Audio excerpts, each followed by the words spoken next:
The massive alien ship appeared on the main screen of Earth's Defense Command Center. Its purple-black hull seemed to swallow the light of distant stars. Admiral James stood with his hands clasped behind his back, his face showing no emotion as he watched more ships emerge from the swirling portals that had opened near Mars. "Sir, we're counting over 300 vessels now," reported Lieutenant Smith from her monitoring station. "They're moving in formation toward Earth." The Admiral nodded slowly. This was the moment they had prepared for during the last 50 years. He pressed a button on the command console, opening a channel to all Earth defense stations. "All stations, this is Admiral James. Maintain radio silence. Follow Protocol 0. Across the planet, hidden defense installations powered up their systems while maintaining complete electronic silence. The aliens wouldn't detect a thing until it was too late." The main screen flickered, and a tall figure appeared. The alien had deep red skin and wore elaborate golden robes. Its 4 eyes blinked in sequence as it spoke in perfect English. "People of Earth, I am Lord Red of the Galactic Council. Your primitive world has been chosen for upliftment into our civilization. Resist, and we will be forced to demonstrate our power. Submit, and we will be gentle with your integration." Admiral James allowed himself a small smile. "This is Earth Defense Command responding. Please state your terms." Lord Red's upper eyes narrowed. "You will surrender all military control to Council forces. Your governments will accept Council advisors. Your resources will be managed by Council corporations. This is most generous. Many worlds receive far harsher terms." "I see," said Admiral James. He glanced at Lieutenant Smith, who nodded. Their sensors had mapped every ship in the alien fleet. "And if we refuse, then we will destroy your primitive defenses and take what we want. You have 1 hour tow." The transmission cut off as the first alien ships entered Earth's atmosphere. They fired what they thought would be devastating energy weapons, expecting to see cities crumble. Instead, their beams splashed harmlessly against invisible shields. In orbit, more alien ships fired their weapons. Nothing got through. Lord Red's face appeared again on the screen, his red skin now a darker shade. "What trickery is this? Your world has no defense technology that cooled." Admiral James cut him off. "Lord Red, let me be clear. We detected your scout ships 50 years ago. We've been preparing ever since. The real question is, what made you think we were primitive?" The alien leader's 4 eyes widened. "Impossible. Our stealth technology was impressive, yes. The scout ship we captured taught us a lot. But we've moved far beyond that now." The Admiral's smile grew wider. "You see, Lord Red, humanity has a saying. Better to remain silent and be thought a fool than to speak and remove all doubt. We chose silence." Alarms blared on the alien command ship as their sensors detected new energy signatures. Hidden bases on Earth's moon powered up. Stealth platforms in the asteroid belt revealed themselves. And in high orbit, 300 human warships shimmered into view, their quantum cloaking fields dropping away. "This is your only warning," Admiral James announced, his voice now hard as steel. "Leave our solar system immediately. Any ship remaining in our space after 30 minutes will be destroyed." Lord Red's face showed pure shock. "You dare threaten the Galactic Council? We have millions of ships. We control 1,000 worlds. And yet you sent only 300 ships to conquer Earth. Poor planning, wouldn't you say?" The Admiral nodded to Lieutenant Smith, who pressed a series of commands. A single human destroyer fired 1 shot. The beam passed straight through the shields of an alien cruiser, cutting it in half. The explosion lit up space like a new star. 29 minutes remaining. Admiral James said calmly, "I suggest you use them wisely." The alien fleet scattered in panic. Ships collided as they rushed to create escape portals.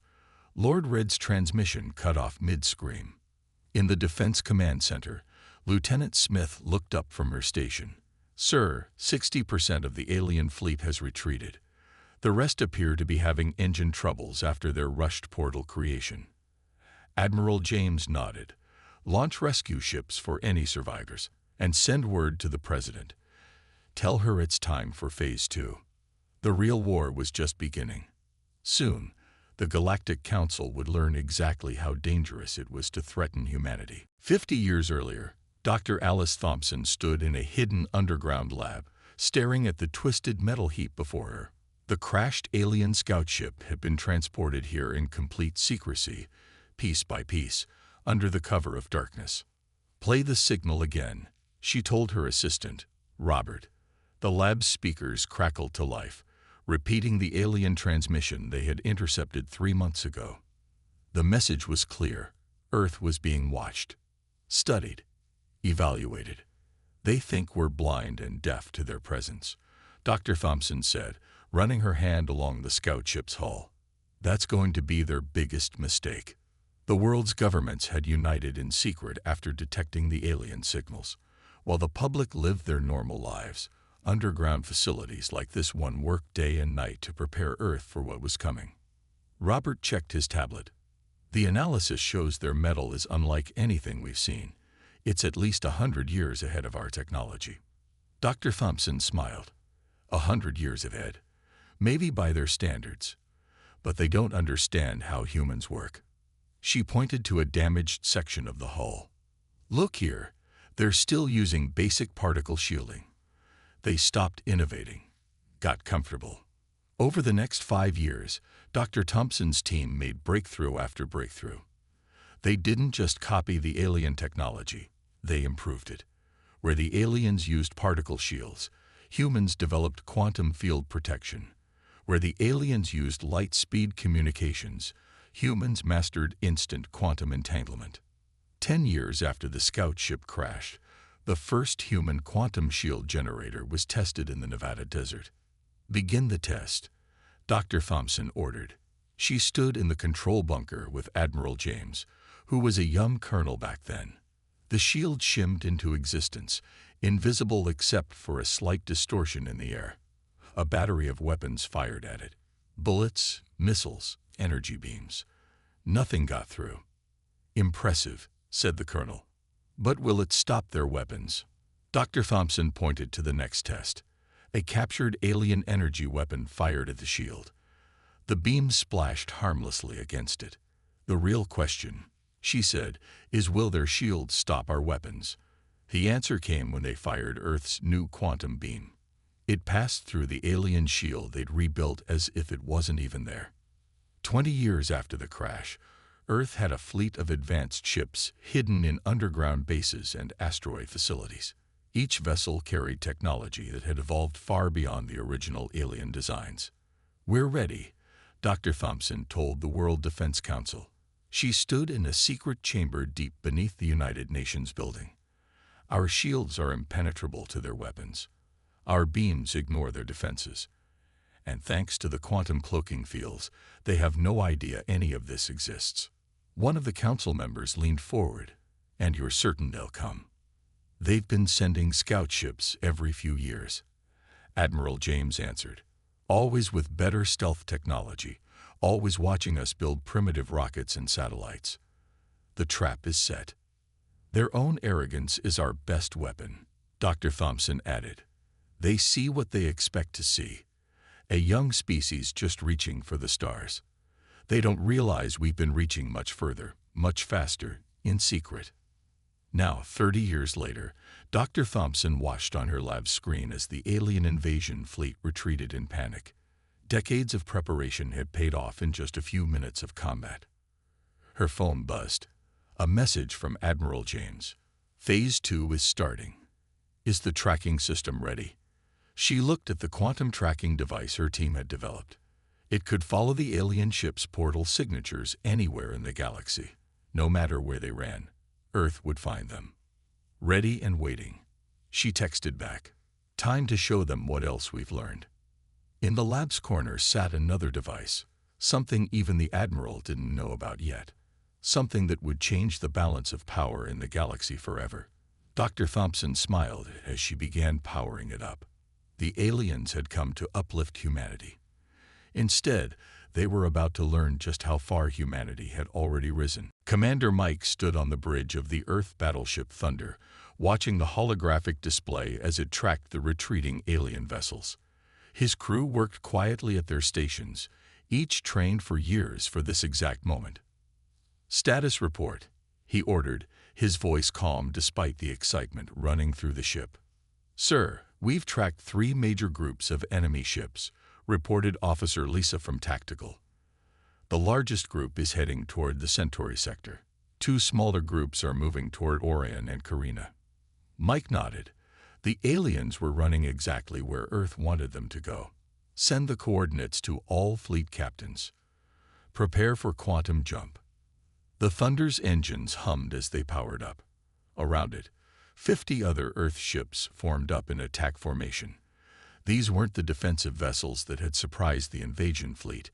These were Earth's real warships, built for one purpose: to take the fight to the enemy. "All ships report ready," Lisa announced. "Quantum drives at full power." "Execute jump," Mike commanded. Space twisted around them. In an instant, the fleet vanished from the solar system and appeared directly in front of the largest group of fleeing alien ships. The alien vessels tried to scatter, but Earth's ships were faster. Quantum beams lanced out, cutting through alien shields like they weren't even there. Ships that tried to create escape portals found their systems blocked by Earth's quantum interference fields. "Lord Red's command ship identified," Lisa called out. "They're broadcasting a distress signal to the Galactic Council." Mike allowed himself a small smile. "Let them call for help. More targets for us." He opened a channel to the alien flagship. "Lord Red, this is Commander Mike of the Earth Defense Force. Surrender now." The alien leader's face appeared on screen, his red skin now pale with fear. "You barbarians, you cannot do this. The Council will send thousands of ships." "Good," Mike replied. "We need the target practice. But you won't be around to see it." He nodded to Lisa. A precise quantum beam struck Lord Red's ship, targeting only the bridge section. The rest of the vessel remained intact, its crew compartments untouched. "All enemy crew members are contained," Lisa reported. "Our boarding teams are moving in." Mike watched as Earth's Marines, wearing powered armor far beyond anything the aliens possessed, secured ship after ship. The aliens surrendered quickly when they saw their weapons couldn't penetrate the humans' personal shields. "Sir," Lisa called out, excitement in her voice, "we're downloading their ship databases. You need to see this." The tactical display showed a map of Galactic Council space, much larger than they had expected. But what caught Mike's attention were the red markers scattered throughout. Slave worlds, harvested colonies, stripped mining planets. "The Council isn't just arrogant," he said quietly. "They're empire builders, conquistadors." He opened a channel to Admiral James back on Earth. "Sir, you need to see this data. The Council has been destroying civilizations across the galaxy." "Understood, Commander." The Admiral's voice came back. "Dr. Thompson is already analyzing their computers. Prepare your fleet for Phase 3. Mike turned to his crew. "Send word to all ships. Target data is being uploaded now." The Council thought they could come to Earth and find easy prey. Instead, they found humanity. He paused, looking at the stars beyond the viewport. "And humanity does not tolerate bullies." The Thunder's quantum drive powered up again. Around it, the fleet of Earth ships formed new attack patterns. In their holds, they carried weapons that could bypass any defense, shields that could stop any attack, and a determination to right the wrongs they had discovered. "All ships, prepare for jump," Mike ordered. "We're taking the fight to the Council. Let's show the galaxy what happens when you threaten Earth." The fleet vanished in a flash of quantum energy, leaving behind captured alien ships and a very different galaxy than the one that had existed just hours before. The counter-strike had begun, and the Galactic Council was about to learn the true meaning of fear. The great chamber of the Galactic Council erupted in chaos. Hundreds of alien representatives shouted and argued as emergency reports flooded their screens. Lord Red's invasion fleet had been defeated, his command ship captured, and now unknown vessels were appearing throughout Council space. Council Member Blue, his azure skin shimmering under the chamber's lights, stood at the central podium. Order. We must have order. The chamber's AI system enhanced his voice, forcing the others to quiet down. Blue held up a data crystal for all to see. We have received proof that the invasion of Earth was not approved by proper Council procedures, he announced. Lord Red acted with the support of private corporations and corrupt military officials. New images appeared on the chamber's massive screens: secret meetings, hidden payments, illegal weapons deals. The evidence was overwhelming. A representative from the warrior world stood up, his armored frame towering over others. Who cares about procedures? These humans must be crushed. We should send our entire fleet. Before Blue could respond, the chamber's main doors slid open. A single human walked in, wearing a simple black suit. The chamber went silent as Ambassador Tom Walker of Earth crossed the floor, his footsteps echoing in the sudden quiet. "Please," he said calmly, "send your fleets. We could use more ships to study." He reached the center platform and nodded to Blue. "Though I suggest you first watch this recording from Lord Red's command ship." The screens changed again, showing Earth's ships effortlessly defeating the invasion fleet. The quantum weapons passing through supposedly impenetrable shields caused gasps throughout the chamber. "Impossible," the warrior representative shouted. "Our shield technology is perfect." "Was perfect," Walker corrected. 50 years ago, when we caught one of your scout ships. We've made some improvements since then." He turned to address the entire chamber. "Right now, Earth forces are liberating worlds that your council enslaved. We're freeing species you tried to destroy." Blue stepped forward. "What Ambassador Walker says is true.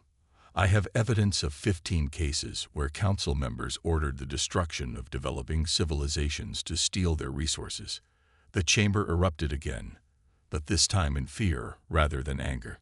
Several representatives rushed to send messages to their worlds, only to find communications were being blocked. "Don't worry," Walker said with a slight smile. "You can't warn them. You can't hide your crimes anymore. Earth's ships are everywhere now, and we're very good at finding things people try to hide." A new representative, one from the trading worlds, stood up. "What are your demands? What do you want?" "Justice," Walker replied simply. "The corrupt officials will face trial. The enslaved worlds will be freed. The stolen resources will be returned." He paused, looking around the chamber, "and Earth will make sure it happens. You cannot enforce your will on the entire council," the warrior representative roared. The screens changed again, showing live feeds from across council space. Earth's ships appeared near every major world, their quantum drives letting them jump vast distances instantly. The warrior representative sat down heavily. "We already are," Walker said, "but we're not conquerors like you. We're offering a choice. Help us build a better galaxy, or face the consequences of your crimes." Blue held up another data crystal. "I have the names of 300 council members who were not involved in these crimes. I suggest we form a temporary governing committee from that list." Walker nodded. "Earth agrees. You have one standard day to establish the new committee. After that, we start making arrests." As the chamber descended into frantic discussion, Walker walked out as calmly as he had entered. Outside, he contacted Earth Command. "Phase 4 complete," he reported. "They're scared, divided, and realizing just how badly they underestimated us." Admiral James's voice came back clear and strong. "Good. Now comes the hard part, teaching them to be better than they were." Walker looked back at the council chamber and smiled. "They'll learn. They don't have a choice anymore." Dr. Thompson stood in her command center beneath the Rocky Mountains, watching as hundreds of quantum tracking signals lit up the galactic map. Each light represented a council ship trying to hide from Earth's forces. "They really think they can run," she said. adjusting the controls. They still don't understand what they're dealing with. The quantum tracking system she had developed didn't just follow ships. It could detect the energy signature of any Council technology. Secret bases, hidden weapons factories, and cloaked supply depots all showed up clear as day. Her screen blinked with an incoming call from Commander Mike. "Doctor, we found something interesting in the Orion sector." The display zoomed in to show a massive space station hidden inside an asteroid field. "That's Lord Red's personal command base," Mike continued. "But there's something strange about the energy readings." Dr. Thompson studied the data. "Those power levels, they're building something big in there." She pressed a button, connecting to Admiral James. "Sir, we need to hit this base immediately." Within minutes, 50 Earth ships appeared near the hidden station. But this time, the Council forces were ready. 100 ships decloaked and opened fire. "They've modified their shields," Mike reported as his fleet engaged. "They're trying to copy our quantum technology." Dr. Thompson's fingers flew across her console. "Amateur work," she muttered. "They're just guessing how it functions." She transmitted new targeting data to the fleet. "Hit them here, here, and here. Their copies have fatal flaws." The Earth ships adjusted their weapons. The modified Council shields flickered and failed, unable to handle the precise quantum attacks. One by one, the defending ships went dark. Inside the station, Council technicians worked frantically to delete files. But Earth's quantum systems were already copying everything. Dr. Thompson watched as the data poured in. "My God," she whispered. "They were building planet-killer weapons. They planned to destroy Earth if we didn't submit." More reports came in from across the galaxy. Earth's ships found slave camps on remote planets. They discovered entire species being kept in suspended animation, waiting to be processed for their resources. Each discovery made humanity's mission clearer. Commander Mike's voice came through again. "Doctor, Lord Red wasn't here, but we found his command logs. You need to see this." The files showed the truth. Lord Red had been working with weapons corporations for years, testing new technologies on helpless civilizations. Earth wasn't going to be just another conquest. It was going to be a demonstration for potential buyers. Dr. Thompson sent the evidence to Ambassador Walker at the Council chamber. "Let's see them try to deny this," she said. Her quantum tracker suddenly lit up with new signals. "Found you," she smiled. Council ships were emerging from hidden bases all over the galaxy, trying to rally for a counterattack. "All Earth forces," she broadcast, "targeting data is live." And this. Across the galaxy, Earth's ships appeared in hundreds of locations simultaneously. The Council forces found themselves surrounded everywhere they turned. Some fought, some fled, some surrendered. It didn't matter. The outcome was always the same. In her command center, Dr. Thompson watched the Council's military structure collapse in real time. Next to her main screen sat the device she had shown earlier, now fully powered up and ready. "Admiral," she called, "I think it's time I showed you what else we've been working on. Remember how their ships use artificial wormholes to travel?" "Yes," James replied. "What about them?" "Well, we've figured out how to close them. All of them. Permanently. In about 1 hour, the Council's forces will lose their ability to travel between stars." She looked at the galaxy map, where more Council ships were surrendering by the minute. "They wanted to teach us our place in the galaxy. Instead, we're going to teach them something about humanity. We don't take kindly to bullies, and we never, ever forget." Ambassador Walker stood in the great chamber of the Galactic Council once again. This time, the room was different. Most of the luxury seats were empty. The grand displays showed only static. Armed Earth Marines stood at every door. "The evidence speaks for itself," Walker said, his voice carrying through the silent chamber. He gestured to the only working screen, which showed images of Council atrocities.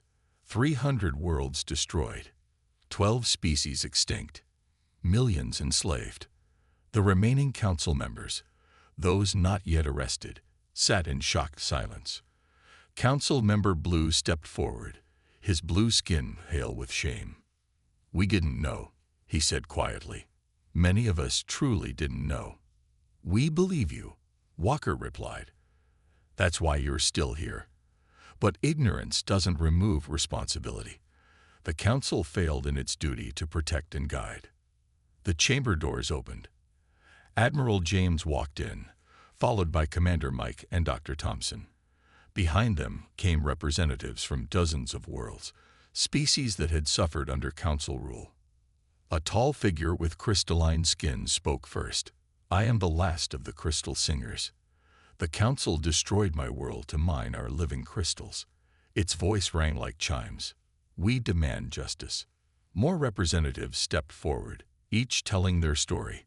Some spoke of enslaved populations, others of stolen resources. All spoke of Council ships arriving with demands, followed by destruction if those demands weren't met. Dr. Thompson activated a small device. The chamber's remaining screens came to life, showing real-time images from across Council space. Earth ships were everywhere, freeing slaves, arresting corrupt officials, shutting down weapons facilities.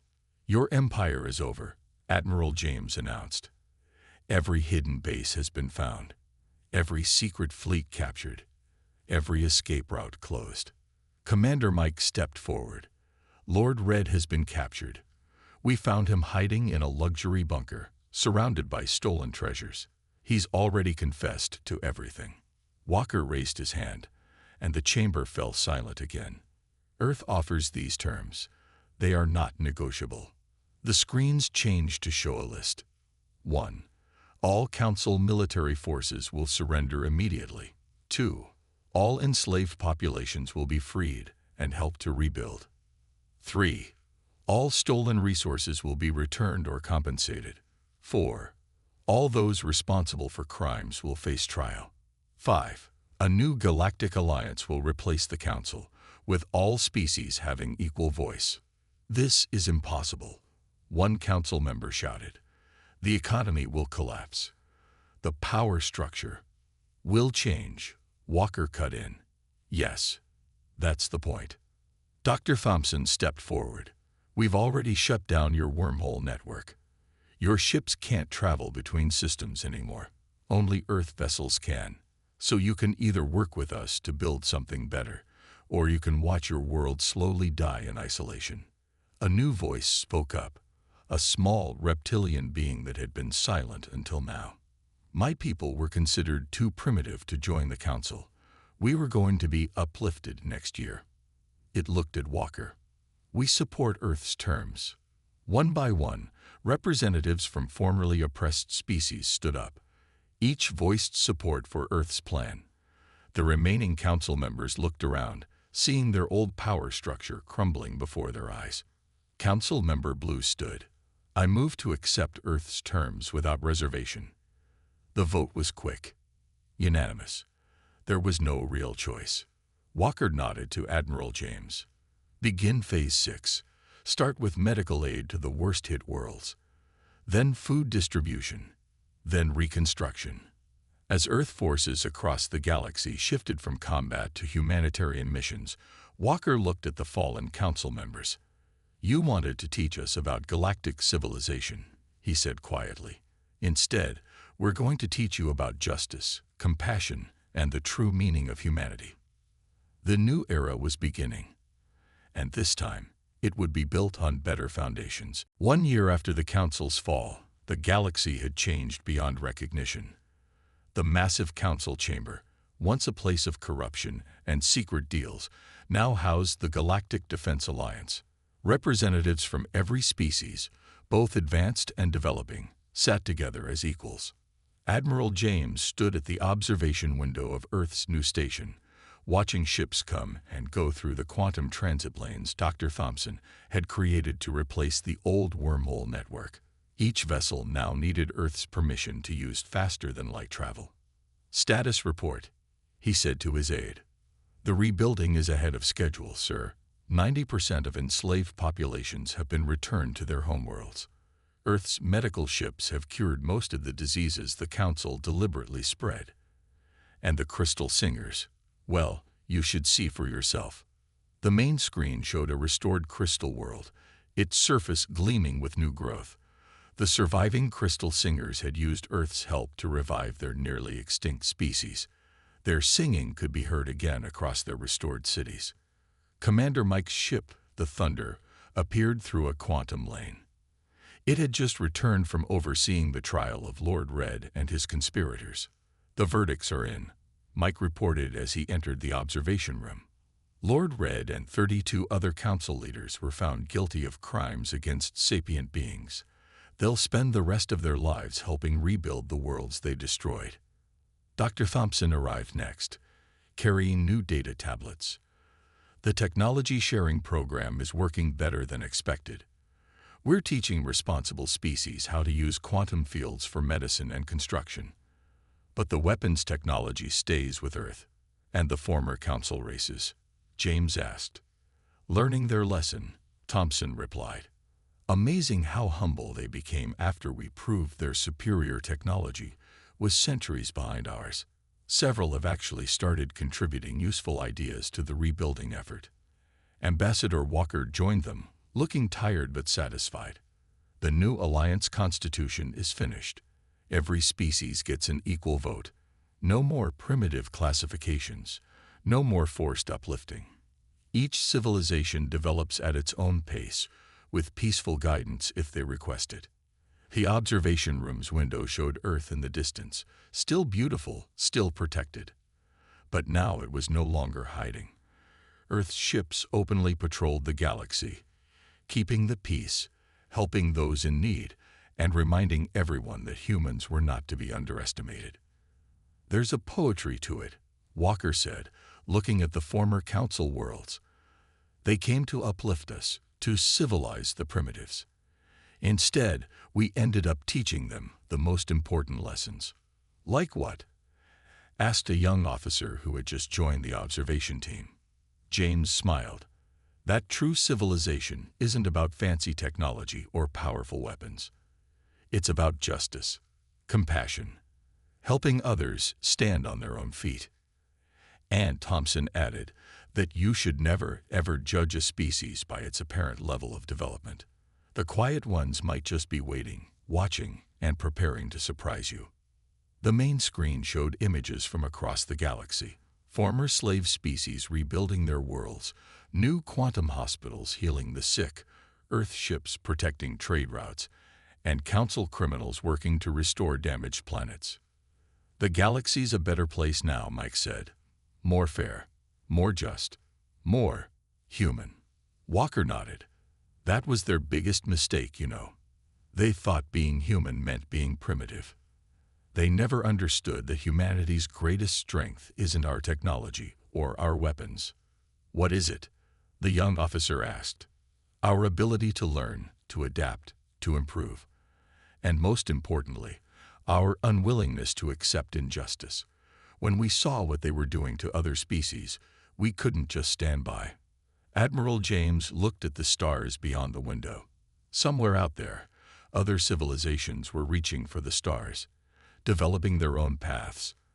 And this time, they would find a galaxy ready to welcome them as equals, not as subjects to be conquered. Let this be a lesson to the galaxy, he said quietly. Earth remembers its friends and its enemies, and we will always stand up to bullies.